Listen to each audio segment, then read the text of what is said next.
شوفوا ابداعات تشات جي بي تي لما يفتي. تشات جي بي تي ممكن اسالك سؤال؟ طبعا انا جاهز تماما، تفضل اسال اي.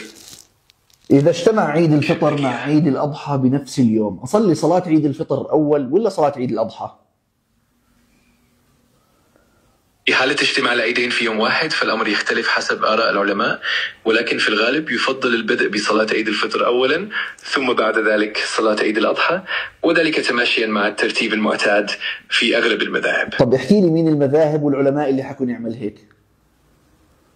الواقع هناك عدة مذاهب وعلماء أجاز ذلك، مثل المذهب الحنفي والشافعي، حيث يرون أنه لا مانع من الترتيب حسب الظروف، وأيضا بعض العلماء المعاصرين أشاروا إلى أنه يمكن تقديم إحداهما بناء. إذا أجى رمضان عيد الأضحى في نص رمضان، يعني يوم وقفة عرفة كان 15 رمضان، أصوم يوم عرفة ولا أفطر؟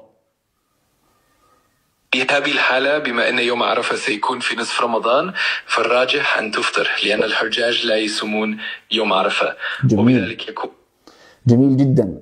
أنت ما بتعرف تحكي ما بعرف، يعني لازم أنا لما أسألك سؤال في الدين ما تجاوب صح؟ أنا موجود لمساعدتك بأفضل هاي شكل. مش مساعدة، أنت راح تخرب بيت الناس اللي بيستفتوك. يا جماعة لا تسألوا عن إشي في الدين. شايفين كيف بيجاوب؟